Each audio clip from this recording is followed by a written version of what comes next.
Ya, kata pindah ke kawasan tinggi dah. Tamak dah ya. Jadi zalim. Kezaliman mungkin dengan yang untuk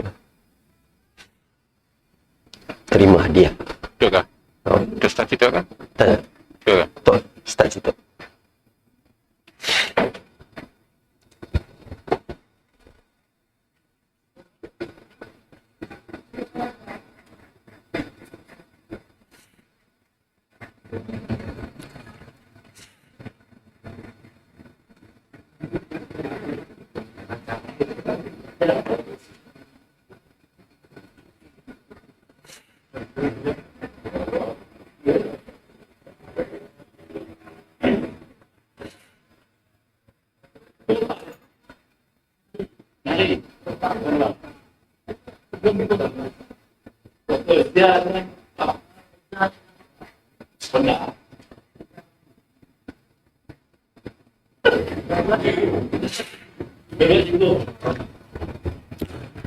Bismillahirrahmanirrahim. Assalamualaikum warahmatullahi wabarakatuh.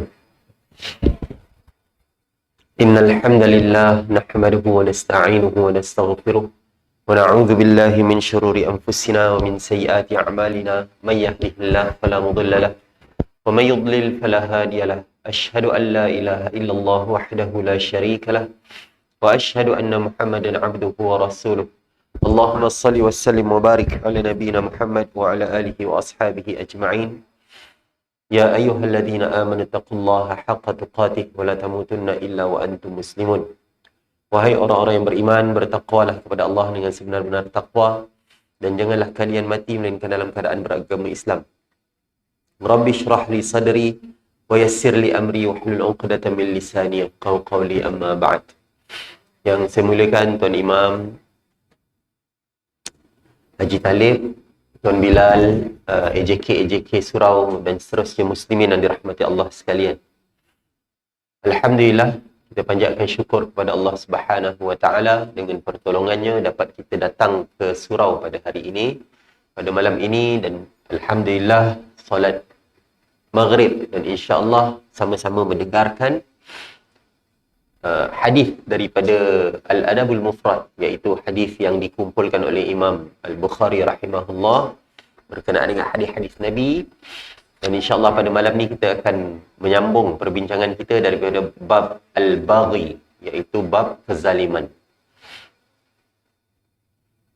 Daripada bab kezaliman.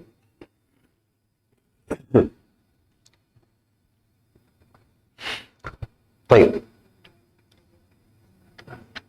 Kita masuk kepada hadis yang ke-589. Oh, sebelum tu teringat tadi sebut pasal apa nama, ada kemalangan dekat jalan FSC. Ialah Cikgu Bandar Semariang, SK Bandar Semariang. Ya, cikgu situ. Katanya yang perempuan tu lecturer politeknik kan. Yalah. Jadi, nya bukan, nya dua kereta yang berbeza. Beza dengan beza. Jadi ialah, sebenarnya bila berlaku kemalangan macam ini kan, kita tengok seorang umur 33, seorang umur 44. Maka kita tahulah bahawa kedatangan kematian ni boleh datang pada bila-bila masa. Kita menyangka kita meninggal ni pada umur yang lanjut. Kita menyangka kita ni sama kot macam mak bapak aku. Bapak aku, atuk meninggal umur 96. Aku rasa umur aku boleh 100 ni. Kan? Ataupun bapak umur dah dekat 100 juga ni. Bapak meninggal umur 84 kata. Aku baru 60. Lama gini, jauh gini kan. Kita menyangka begitu. Tapi rupanya kematian ni boleh datang pada bila-bila masa. Kata Allah pada, wa minkum may yutawaffa wa minkum may yuraddu ila ardhilil umur likai la ya'lama min ba'di ilmi syai'a. Dalam surah Al-Hajj, Allah kata, di antara kalian ada yang kami matikan. Maksudnya mati, dia mati awal, bila-bila masa. Dan di antara kalian ada yang kami kembalikan dia ke umur tua yang nyanyuk. sehingga dia tak tahu dah apa yang dia pernah belajar sebelum ni. Ya, kita tengok kan macam mana ada setengah orang ni tua yang sangat tua. Sampai orang Indonesia panggil apa? Tua pikun. Tua yang nyanyuk. Sampai tahap dia dah tak tahu dah. Bila suruh tiba-tiba tengok dah ada apa nama? Orang sekarang nama dia Alzheimer, dia panggil kan. Kan? Alzheimer kan. Babor dah babor lah. Jadi macam saya tengok macam contoh, dia mula lupa tau nama anak dia lupa. Yalah, bayangkan kalau nama anak lupa lagilah nama orang lain. Nama anak sendiri pun dia lupa juga. Ada tuan-tuan, macam contoh dulu adik-beradik ayah lah. Tapi yang lain ayah, adik-beradik ayah tapi dia lain mak. Dia lain mak. Jadi padahal orangnya jaga solat apa semua kan. Tapi yalah, pada usia yang lanjut Allah berikan dia macam tu. Dan akhirnya bila anak dia, mak, solat mak. Malas lah. Padahal ni pernah orang yang menjaga solat jawab macam ya nak. Tapi kadang-kadang ada setengah orang Allah kembalikan dia ke umur yang sangat lanjut. Dan Nabi meminta perlindungan daripada dikembalikan kepada umur yang sangat lanjut sampai tahap nyanyuk. Nabi minta perlindungan supaya tak nyanyuk. Janganlah dikembalikan kepada umur yang sangat lanjut sampai tahap nyanyuk. Nabi minta perlindungan. Jadi kita pun janganlah seronok sangat nak hidup panjang. Kan? Kita, ya Allah, aku nak hidup 120 tahun. Kan? Minta nak umur panjang. Tak, kita tak tahu. Kalau umur panjang sangat ni, adakah kepanjangan hidup tu dengan kenikmatan juga? Ke entah dengan nyanyuknya, dengan pelupanya, dengan mata tak nampaknya, telinga dah makin tak dengar, gigi pun makin kurang kan. Makin tak ada gigi, makin tak sedap dah makan dah. Si dapat nak ngunyah dah. Kan? Jadi kadang-kadang macam tu. Maka kita minta yang terbaik daripada Allah Subhanahu wa ta'ala. Sebab tu doa Nabi doa apa? Allahumma ahyini ma'alimtal hayata khairan li wa tawaffani idza kanatil wafati khairan li. Ya Allah, hidupkanlah aku sekiranya kehidupan ni baik untuk aku. Dan matikanlah aku jika kematian ni baik untuk aku. Ni doa Nabi. Dan Nabi baca ni dalam solat. Ada Nabi baca dalam solat tentang doa tu. Okey. Jadi mudah-mudahan Allah mengampunkan mereka berdua. Allahumma ghfir lahuma warhamhuma wa'afihima wa'fu anhuma insya-Allah. Okey. Kita masuk pada bab 589 berkenaan dengan hadis yang ke-589, iaitu berkenaan dengan syurga dan neraka. Ihtajjat, mereka berhujah ataupun mereka saling berdebat. Kata Nabi SAW, ihtajjatin nar wal jannah. Neraka dan juga syurga mereka saling berdebat. Yadkhulunil mutakabbirun wal mutajabbirun. Neraka pun bangga. Dia mengatakan orang-orang yang sombong dan orang-orang yang zalim ni akan masuk ke dalam aku. Wa qalatil jannah. Syurga pula berkata, la yadkhuluni illa ad-du'afa wal masakin.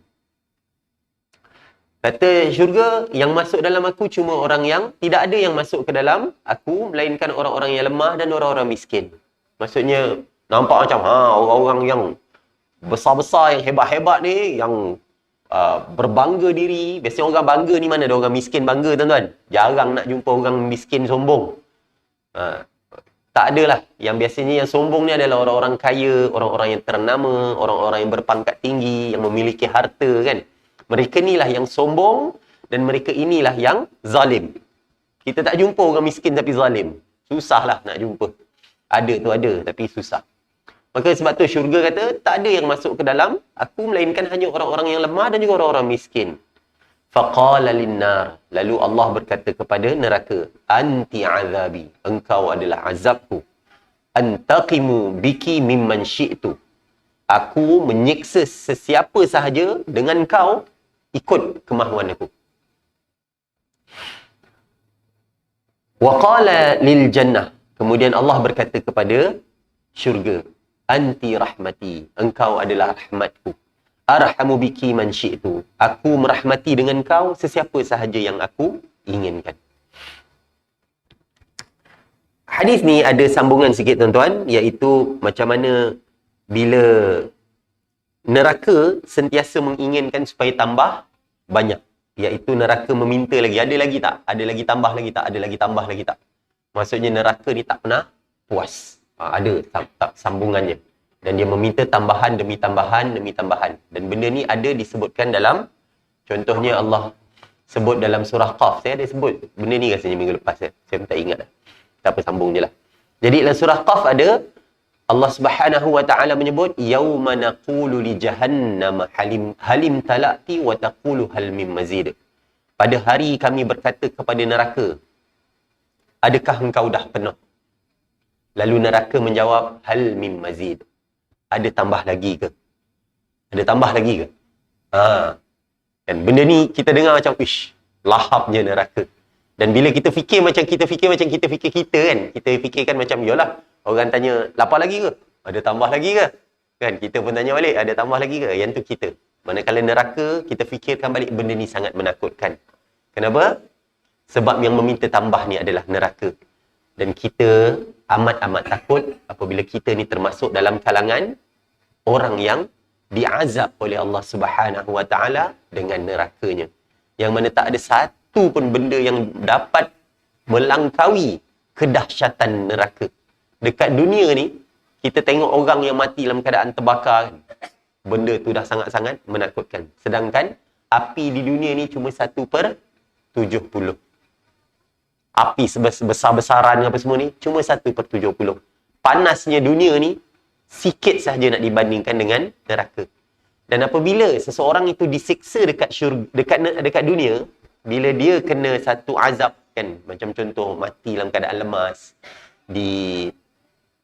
terbakar ataupun sakit yang sangat-sangat teruk, dia punya penghujungnya apa dia?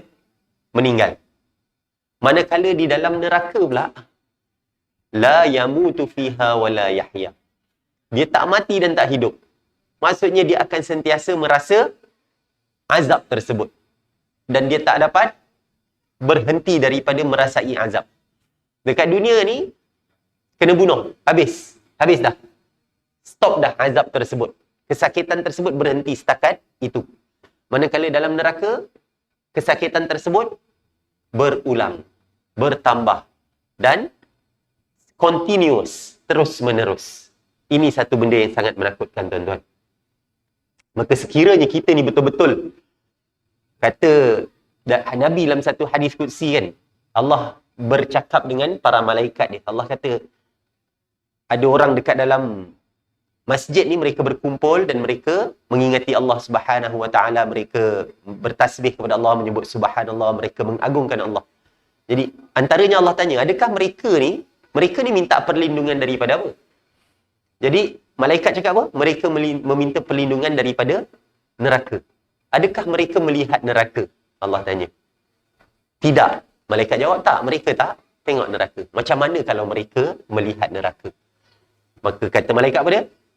Mereka akan lebih bersemangat untuk meminta perlindungan daripada neraka. Minta betul jauh daripada neraka sekiranya dapat melihat neraka tersebut. Dan kita tanpa melihat neraka pun, kita dah dapat membayangkan betapa azabnya neraka. Betapa dahsyatnya kebakaran yang akan berlaku. Betapa dahsyatnya asap. Kan kita bila kena jerebu teruk ni, ya Allah. Dulu yang jerebu sampai tutup sekolah tu, dah rasa macam susah nak menampas dah. Azab yang Allah berikan kan. Jadi azab neraka adalah azab yang sangat teruk. Dan Allah kata, di antara orang yang masuk ke dalam neraka adalah orang yang zalim. Orang yang zalim di antara orang yang masuk ke dalam neraka.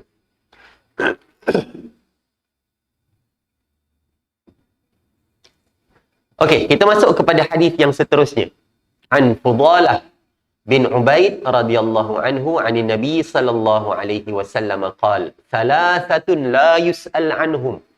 3 golongan ni, kata Nabi, jangan tanya pasal mereka. Tak payah tanya apa nasib. Maksudnya, Nabi nak kata, yang ni memang nasibnya ke neraka lah. 3 ni tak payah tanya. Adakah mereka ni selamat ke tidak di hari akhirat kelak. Yang pertama, Nabi kata, rajulun faraqal jama'ah wa 'asa imamahu fama ta'asiyan fala tas'al anhu. Yang pertama adalah orang yang meninggalkan jamaah. Dia tak nak bersama dengan jamaah. Dia tak nak bersama dengan orang Islam. Dia keluar daripada Islam, wa 'asa amamah, dan dia daripada jemaah Islam, dan kemudian dia tidak taat kepada pemimpinnya, dan dia mati dalam keadaan dia ni tidak taat kepada pemimpin. Ni orang yang pertama. Jangan tanya pasal mereka. Wa amatun aw 'abdun abiqa min sayyidih wa imra'atun ghaba zawjuha wa kafaha mu'natad dunya fatabarrajat wa tamarrajat ba'da. Yang kedua adalah hamba yang lelaki ataupun hamba perempuan yang lari daripada tuannya. Yang ni berkenaan dengan hamba lah, zaman sekarang dah tak ada lah tuan-tuan. Hamba yang lari daripada tuan ni, ini antara dosa yang sangat besar. Kemudian perempuan yang suaminya tak ada, suaminya mungkin pergi travel ke apa, dan dia telah meninggalkan cukup bekalan yang cukup untuknya bila dia tinggalkan, tetapi si perempuan ni pula dia memakai perhiasannya untuk ditunjukkan kepada orang lain, dan kemudian dia bergaul dengan sewenang-wenangnya. Orang yang tak menjaga ikhtilat, dia tak jaga pergaulan, maksudnya dia belasah je. Dan benda ni menakutkan pada hari ni kan.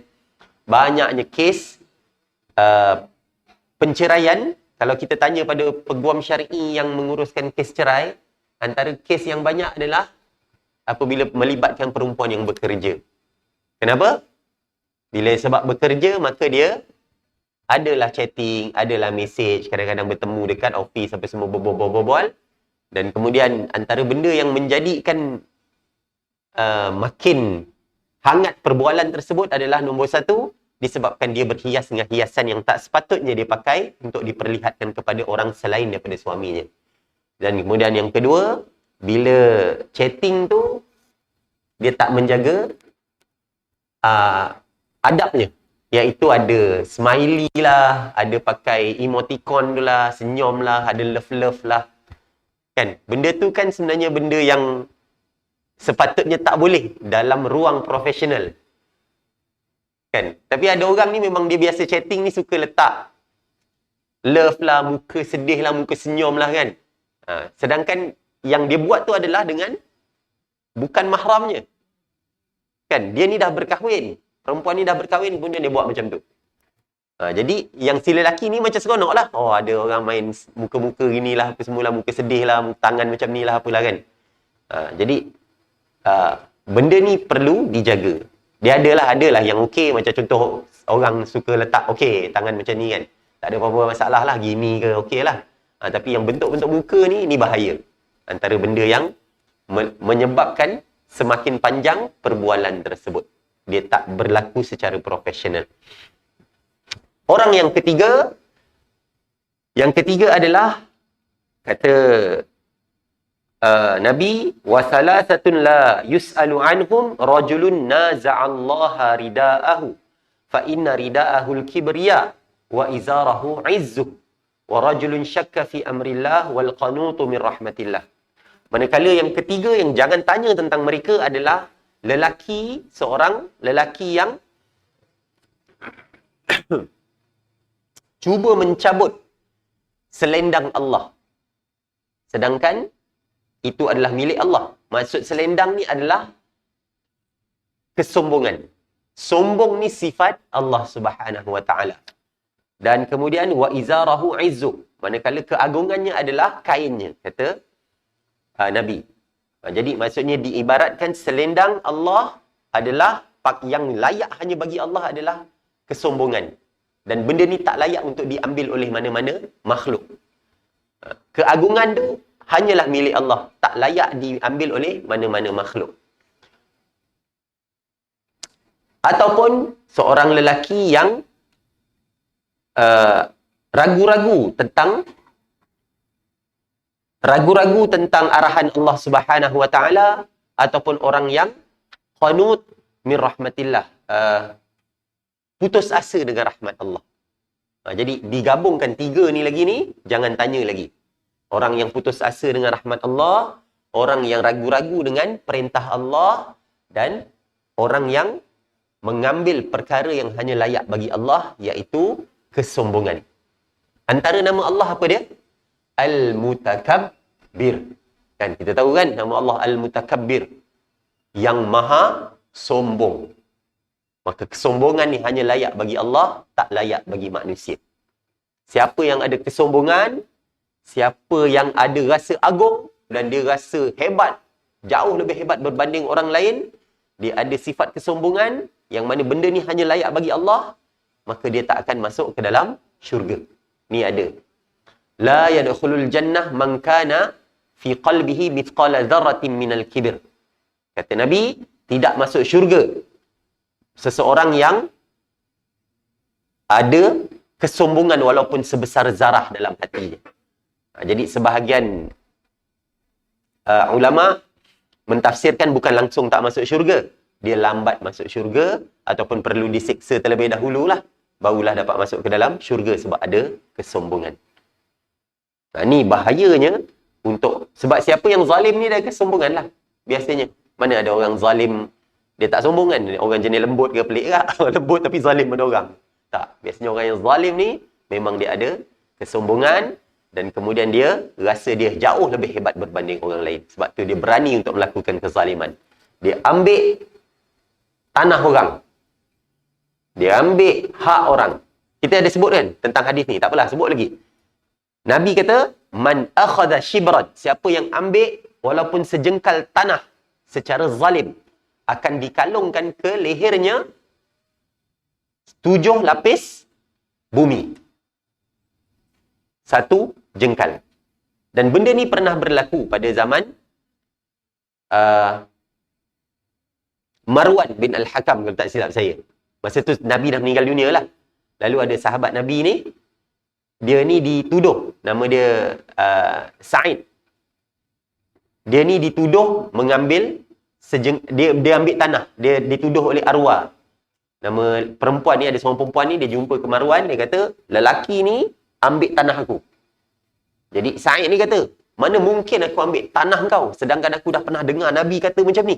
Iaitu Nabi kata apa tadi? Siapa yang ambil tanah walaupun cuma sejengkal secara zalim, akan dikalungkan kepadanya 7 lapis bumi. Jadi cakap, tak mungkin aku ambil benda tu. Tapi tak apalah, engkau rasa macam tu, kau ambil lah. Kemudian dia pun doa, Ya Allah, kalau dia ni tipu, jadikanlah dia ni buta dan matikanlah dia di atas tanah. Tanah yang dia kata. Maka kemudian apa yang terjadi pada perempuan ni? Apabila dia sampai kepada usia yang tua, dia berjalan dekat tanah tersebut dan kemudian dia terjatuh kat dalam dia matanya buta. Bila pada usia yang tua matanya buta, dia berjalan dekat tanahnya dan kemudian terjatuh ke dalam satu lubang yang ada di tanah tersebut dan kemudian dia mati. Maksudnya doa tersebut Allah balas juga, tapi bukannya pada waktu tu, pada hujung usia dia. Ni bahayanya ambil tanah orang, especially secara zalim lah. Ataupun makan harta anak yatim secara zalim. Sesungguhnya siapa yang makan harta anak yatim secara zalim ni, dia hanyalah memakan api neraka, kan? Dalam Al-Quran sebut macam tu. Makan daripada api neraka, makan harta anak yatim. Ni antara kezaliman yang sangat-sangat besar, antara benda yang sangat-sangat besar dosanya. Makan harta anak yatim. Benda ni berlaku tak? Berlaku, tuan-tuan. Contoh kadang-kadang kan, kita sebutlah, mak ayah meninggal dunia, meninggalkan harta. Lalu diambillah si anak ni, diambil oleh adik-beradik ayah ke, adik-beradik mak ke, manalah, diambil. Kemudian harta tersebut apa jadi? Sebab dia ada akses kepada harta tersebut. Maka dia tak jaga betul-betul harta tu, dia gunakan bukan sekadar untuk anak, bahkan untuk dirinya dan keluarganya yang lain. Dia enjoy dengan keluarga, dengan harta tersebut. Sampailah anak tu usia yang boleh menguruskan hartanya sendiri, dah tak ada harta dah. Sebab habis dah dia enjoy. Ini satu kezaliman yang sangat-sangat besar. Sama jugalah, kadang-kadang kita tengok ada mak ayah ni meninggal, dia ni dulu penjawat awam. Bila meninggal, penjawat awam kan dia ada dapat pencen terbitan kan? Nama dia kan? Jadi kita pelik juga. Tiba-tiba si anak ni pakaiannya tak berapa elok. Spek matanya pecah. Tanya kenapa tak buat baru. Dia kata makcik tu kata tak ada duit. Padahal mak ayah je meninggalkan pencen lah. Bukanlah tinggalkan duit. Tapi ada pencen yang datang daripada hasil mak ayah dia bekerja dulu. Dan benda ni patutnya sampai dia umur 18. Betul tak? Tak silap saya sampai umur 18 lah. Dapat. Jadi tiba-tiba budak ni hidup dalam keadaan yang tak berapa nak cukup. Ni kadang-kadang kita geram juga tengok kan. Ni ada benda-benda macam ni berlaku. Ada. Ni satu benda yang dosa yang sangat besar. Jangan berlaku zalim pada anak yatim. Jangan. Bahkan Nabi kata apa? Ana wa kafilul yatim kahatain. Aku bersama dengan orang yang menjaga anak yatim ni macam ni. Dekat syurga nanti. Orang yang jaga anak yatim, betul-betul jaga, akan bersama dengan Nabi macam ni, Nabi cakap. Nabi letak tangan dia, ada jarak sikit macam ni, dan mengatakan, aku bersama dengan orang yang jaga anak yatim macam ni. Maksudnya, sungguh hebat siapa yang menjaga anak yatim. Dan memang Nabi ada menggalakkan untuk kita melembutkan hati. Cara kita nak lembutkan hati apa dia? Usap kepala anak yatim. Bila dah usap tu, takkan usap semata, mestilah kita tolong juga kan, bagi duit ke apa, usap aja. Lepas tu dah. Tak. Sebab apa? Sebab anak yatim ni biasanya mereka ni memang kurang kasih sayang. Kadang-kadang tak ada orang nak pegang kepala dia, tak ada yang nak peluk dia. Maka sebab itulah, kalau ada jumpa, maka lakukanlah sesuatu. Paling-paling tidak, bagilah RM1, RM2 ke, bagi dia seronok. Saja pegang kepala dia, tanya, dah makan belum, belanja makan. Benda ni benda yang nampak sangat simple, tapi dia jadi sangat besar kepada anak-anak tersebut. Paling utama, jangan zalim. Fa'ammal yatima fala taqhar. Pada anak-anak yatim, jangan kau herdik mereka. Ni arahan Allah. Okey.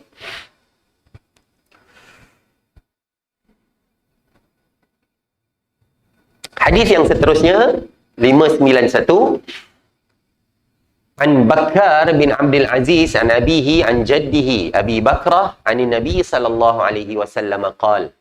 Daripada Bakar bin Abdul Aziz, daripada bapaknya, daripada datuknya iaitu Abu Bakrah. Daripada Nabi sallallahu alaihi wasallam. Kullu dhunubin yuakhirullahu minha ma syaa ila yaumil qiyamah illa al-baghya wa uquqal walidain aw qati'atir rahim. Yu'ajjilu li sahibiha fid dunya qabla al-maut. Setiap dosa akan diakhirkan, akan ditangguhkan oleh Allah Subhanahu wa taala balasannya sehingga hari kiamat. Melainkan dosa kezaliman. Dosa zalim, uquqal walidain, dosa derhaka kepada mak ayah ataupun memutuskan silaturahim. Yu'ajjilu li sahibiha fid dunya qabla al-maut. Akan dipercepatkan azabnya bagi orang yang melakukannya di dunia sebelum dia mati. Maka pastinya akan ada nampaklah. Contohnya yang kita sebut tentang arwah tadi. Yang menzalimi Sa'id. Dia ni, Allah hukum dia dengan apa? Dibutakan matanya dan kemudian dimatikan di atas tanahnya sendiri. Dan kehidupannya tak mungkin senang lah. Dan sama juga dengan dosa-dosa kezaliman. Mana-mana orang yang zalim, pastinya Allah akan menghukumnya sebelum dia mati. Ada sahajalah perkara yang tak akan jadi, yang tak akan selesai pada dirinya. Contohnya, tiba-tiba tengok anaknya bermasalah, isterinya jadi isteri yang tidak salihah. Ada sahajalah masalah-masalah disebabkan kezaliman yang dia lakukan. Kan? Satu lagi apa tadi? Uquqal walidain. Derhaka kepada mak ayah. Dan antara dosa yang sangat besar. Antara perkara yang sentiasa Allah gabungkan kan. Ati'ullah wa ati'ur rasul. Taat kepada Allah dan taat kepada Rasul. Aqimus salah wa ita'iz zakah. Dirikan solat dan tunaikan zakat. Satu lagi, anishkurli wali walidaik. Terima kasih kepada aku, bersyukur kepada aku dan bersyukur kepada kedua orang tua. Ni antara benda yang Allah sentiasa gandingkan. Biasanya disuruh untuk kita ni taat kepada Allah dan taat juga kepada mak ayah. Selagi mana bukan berkaitan dengan benda-benda yang haram, maka wajib untuk taat kepada mak ayah. Jadi, makin dekat kepada hari kiamat, makin banyak pula lah anak-anak yang semakin kurang ajar. Makin banyak pula anak-anak yang berbahasa dengan bahasa yang kesat. Dan ni pun kadang-kadang adalah daripada kesilapan kita sendiri juga. Kesilapan daripada masyarakat juga. Kesilapan daripada mak ayah sendiri juga. Iaitu sebab apa? Sebab itulah bahasa percakapan yang digunakan seharian. Mak ayah pun dengan perkataan-perkataan kesat cakap depan anak-anak. Cakap, bila tanya kan, anak-anak, kenapa awak ni suka sebut benda-benda kotor ni? Sikit-sikit je nak sebut, bodoh lah, marah orang je sebut je, mesti nak keluar perkataan kesat. Kenapa benda macam gini mesti berlaku kan? Kalau dulu, ingat saya lah, kalau sekolah rendah, kalau zaman saya lah, at least, kita sekolah rendah ni kalau darjah 3, darjah 4, tak berani nak sebut benda-benda macam tu, kotor-kotor ni. Memang tak sebut lah walaupun dengan kawan-kawan. Tapi zaman sekarang ni macam depan cikgu pun dia dah, sebab benda tu dah sangat biasa, maka depan cikgu pun dia buat juga, dia cakap juga. Jadi kita tanya kenapa? Selidik punya selidik, rupanya daripada rumah pun memang macam itulah kehidupannya. Macam itulah percakapan daripada mak ayah. Jadi kita tak pelik lah apabila benda ni lah yang dia dengar setiap hari, maka begitulah juga. Sebab tu kes-kes kita tengok pornografi kan, dah lah mak ayah layan pornografi, tak cover pula. Anak-anak pun tengok juga kan, tengok dekat TV, sama-sama dekat family apa semua. Benda ni satu benda yang sangat menyedihkan, tuan-tuan. Ini adalah daripada hasil didikan mak ayah sendiri. Benda macam ini berlaku. Tapi itulah, yang kita sebutkan macam ini ni, orang macam ini ni orang tak datang surau. Jadi susahlah nak ditegur. Susah nak tegur. Jadi kesian, kita nak bentuk anak dia. Tapi mak ayah dia pula yang memang berbuat salah juga. Macam contoh dulu, saya pernah pergi program Caknas untuk sekolah lah kan. Ada seorang murid ni dah sepanjang tahun ni, tahun 2023 ni, dia cuma datang sebanyak 19 hari. Jadi lalas kita datang lah. Sebab saya pun mengajar kelas dia kan. Saya bukan guru kelas lah, tapi datang sekali guru kelas dengan guru hal ehwal murid. Pergilah. Kita tengok. Kebetulan sampai dekat rumah tu pukul 11 pagi. Budak perempuan. Darjah 6. Masuklah ke rumah bagi salam. Kebetulan nenek dia ada, tapi nenek dia duduk sebelah rumah. Nenek dia kata masuk je. Kita pun masuklah. Cikgu perempuan ni masuklah ke bilik. Tidur lagi. Pukul 11 pagi. Pukul 11 pagi. Saya pun pelik lah. Okey, budak ni tidur. Mak dia mana? Mak dia dah kerja pagi rupanya. Mak dia kerja. Mak dia bangun. Dah kejut apa semua tapi memang tak nak bangun. Tapi rupanya dalam rumah tu ada juga cousin kepada mak. Satu family. Dan semuanya tidur. Pagi. Pukul 11 pagi tu semua masih tidur lagi. Maka kita tengok macam mana kita nak budayakan budak ni datang ke sekolah. Sedangkan dalam rumah tu memang macam itulah budayanya. Jenis tidur pukul 3, 4 pagi. Memang tidur sampai pukul 14 kan. Tidur sampai pukul 2 ke apa. Baru bangun. Baru cari makanan apa semua. Jadi macam mana nak budayakan? Ni pun sebenarnya satu bentuk kezaliman yang dilakukan kepada anak-anak. Apabila si ibu dan ayah tidak melentur anaknya. Tak sekolahkan anak. Anaknya memang dah tak sekolah dah. Dan macam dibiarkan lah. Dan kebiasaannya benda macam ini berlaku disebabkan dia ni single parent. Jadi maknya pagi-pagi dah kena keluar pergi kerja. Kejut-kejut anak tak nak bangun juga. Dah kejut, dah paksa. Lepas tu anak pun jenis kurang ajar sebab anak dah besar kan. Ada yang dah umur 19, ada yang dah 16. Semuanya mulut kasar. Semuanya kurang ajar. Bapak pula dah bercerai. Bapak pun dah tak ada kat situ. Kesian tuan-tuan. Kita tengok. Macam ni lah masyarakat Islam. Realitinya macam ni lah. Yang kita sangka, kita ingatkan masyarakat Islam ni macam kita. Tak. Ramai lagi masyarakat Islam yang sebenarnya solat pun tak tahu. Mak ayahnya pun tak ke mana. Jadi kita tak pelik lah bercakap kenapa berlakunya seks bebas. Tak, benda ni daripada rumah. Mereka tak kenal dengan mak ayah. Yang mereka kenal adalah kawan-kawan. Jadi akhirnya macam tu lah. Kehidupannya dengan kawan. Jadi apa yang kawan ajar, itulah yang dia buat. Ni antara bentuk kezaliman yang kita tak sangka rupanya sedang berlaku di sekitar kita. Jadi menjadi tanggungjawab masyarakat juga. Kalau kita dapat tegur kawan-kawan, kalau ada yang kita kenali anak-anak ada yang buat macam tu kan, memang terpaksa lah. Kita kena ada usaha untuk kita perbaiki. Sebab tu memang Nabi kata, "Man ra'a minkum munkaran falyughayyirhu biyadihi." Siapa yang nampak kemungkaran, maka ubahlah dengan tangan dia sendiri. Maksudnya apabila kita ada kemampuan untuk ubah, maka kita sendirilah yang tegur. Sebab kita semua menyangka orang lain yang akan tolong ubah. Tak apalah, dia kan ada mak ayah. Tengok mak ayah dia pun tak peduli kat. Tak apalah, jiran dia ada. Sedangkan kita nampak benda tu sedang berlaku di hadapan mata. Maka patutnya kita sendirilah yang kena cubalah lakukan apa yang termampu. Tegur ke, sekolahkan ke. Sampai cikgu kat sekolah tu kan, dia kata ada cikgu perempuan kat sekolah. Dia ni dah nak dekat pencen juga. Sampai dia kata, "Saya nak ustaz, kalau mak dia nak bagi kat saya budak ni, biar saya jaga je lah." Ni satu bentuk sebenarnya usaha untuk mengeluarkan budak tu daripada kepompong kemiskinan. Bukan sekadar kemiskinan harta, tapi kemiskinan akal. Nak keluarkan daripada benda tu. Dekat sekolah tu banyak tuan-tuan, sebab budak-budak Syul Kandis kan, yang tinggal-tinggal kat setinggal dan semua, dia punya cycle dia sama. Kitaran dia sama. Mak bapak, apa dia, dulu ajar bapak dia, macam itulah perangainya, jenis datang sekolah on off, semayang tak jaga, mak ayah dia tak peduli, kemudian dia pun dah membesar, bila dia ada anak, macam tu juga cycle yang berlaku. Iaitu anaknya sekarang macam tu jugalah. Sekolah on off, belajar pun tak apa-apa. Lepas tu nanti umur berapa dah besar apa semua, nanti ada anak lagi, macam tu juga jadinya. Jadi dia tak keluar daripada kepompong kemiskinan. Ada juga yang keluar, tapi kita tengok tak ramai lah. Sebab kehidupan dia memang macam tu je. Masuk sekolah menengah dah tak nak sekolah. Ramai. Ada satu adik-beradik yang saya ajar ni dulu. Sebab yalah, saya pun dekat Sarawak ni dah lebih dekat 10 tahun juga. Jadi adalah yang dah masuk sekolah menengah kan, kita tanya, sekolah menengah lagi tak? Semua dah tak sekolah menengah dah.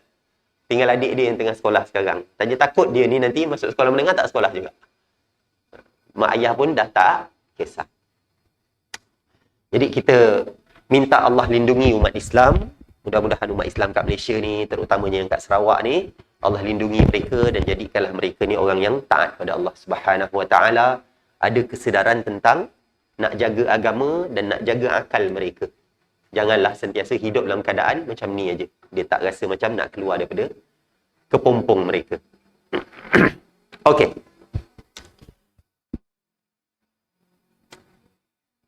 Hadis yang seterusnya, Abu Hurairah berkata, "Yubsiru ahadukum al-qadhata fi 'aini akhihi wa yansal jazla aw jaz'a fi 'aini nafsi." Abu Hurairah kata,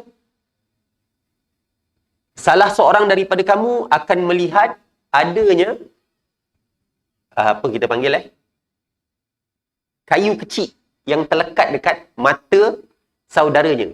Sedangkan dia lupa adanya kayu yang besar terlekat dekat matanya sendiri. Maksudnya apa dia? Dalam bahasa Melayu kita ada sebut apa nama tu? Kuman seberang laut dia nampak? Macam mana? Kan ada kan? Kuman di seberang nampak, gajah depan mata dia tak nampak. Macam tu lah lebih kurang. Maksudnya Abu Hurairah sebenarnya telah menyebutkan benda yang lebih kurang macam ni. Iaitu yang dia nampak adalah kecacatan ataupun keaiban pada orang lain. Tapi dia tak melihat kepada dirinya sendiri. Dan ini pun sebenarnya satu bentuk kezaliman yang dilakukan kepada diri sendiri. Apa dia? Kadang-kadang kita menyangka apabila baca satu ayat Al-Quran ataupun apa-apa teguran ustaz-ustazah, kita pun cakap, yang ni memang kena dengan orang ni. Orang ni lah memang kena, memang betul kena kat dia.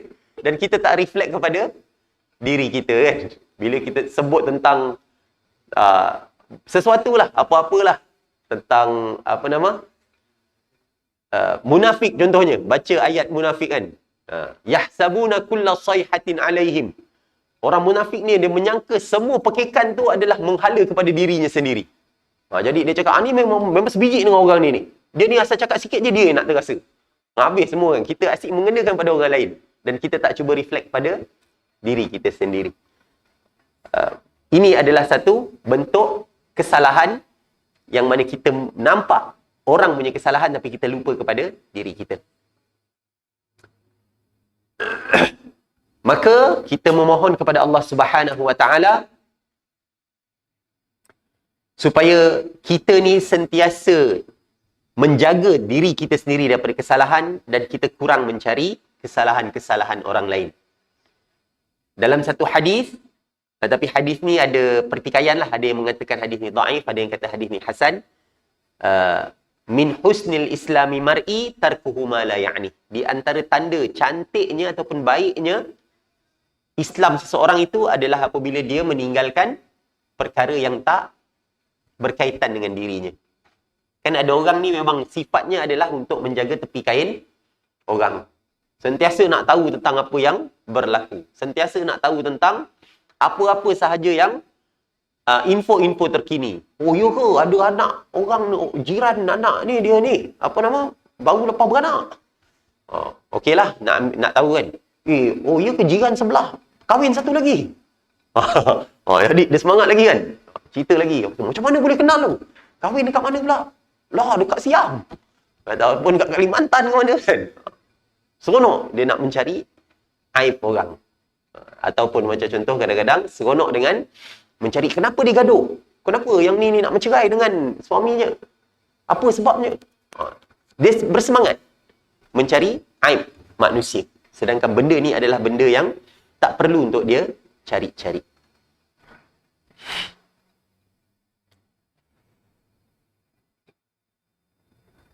Yang seterusnya daripada Muawiyah bin Qurrah, dia berkata, kuntu ma'a Ma'qilin al-Muzani. Muawiyah bin Qurrah berkata, aku bersama dengan Ma'qil al-Muzani, fa'amata adha 'ani tariq. Waktu tu dia sedang mengalihkan satu gangguan daripada jalan. Fara'aitu syai'an fabadartuhu. Faqal ma hamalaka 'ala ma sana'ta ya ibna akhi. Kemudian aku pun nampak sesuatu dan aku cuba untuk buat lebih laju daripada dia. Iaitu macam dia nampak ada satu gangguan yang lain ada dekat atas jalan. Mungkin ada batu besar ke ataupun adanya duri ke apa semua. Dia pun nak cuba alihkan juga. Lalu dia berkata, kenapa engkau nak buat macam tu pula? Wahai anak saudaraku. Qala ra'aituka tasna'u syai'an fa sana'tuhu. Lalu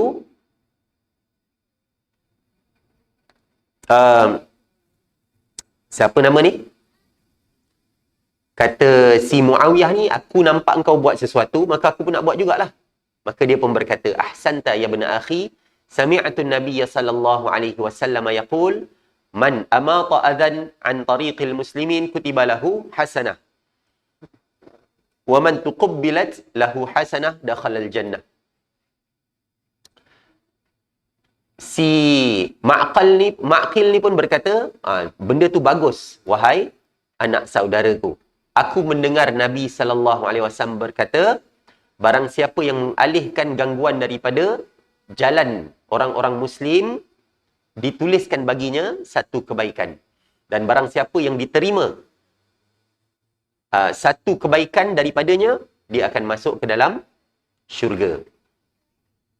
Ni antara bentuk kebaikan. Dah masuk waktu? Okey.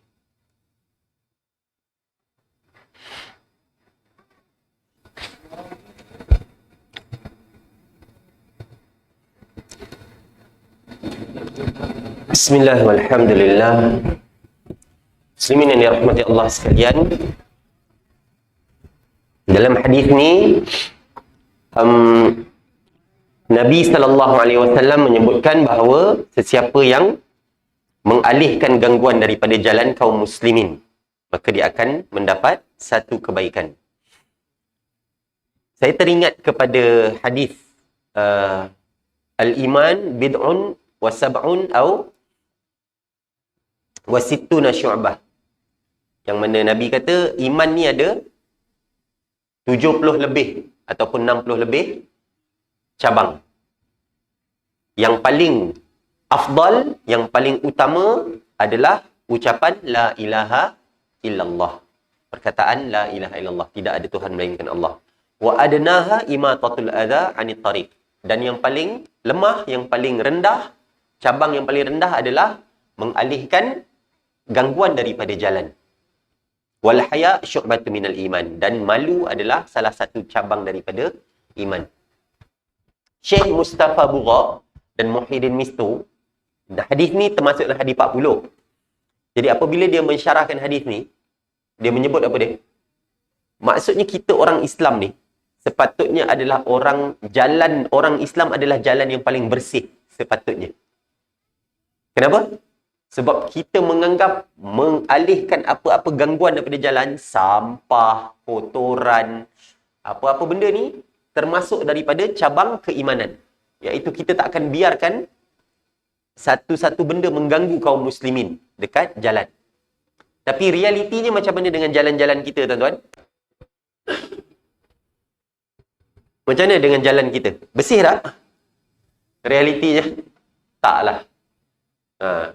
Bahkan orang kita termasuk dalam kalangan orang yang suka buang sampah dekat jalan. Kan?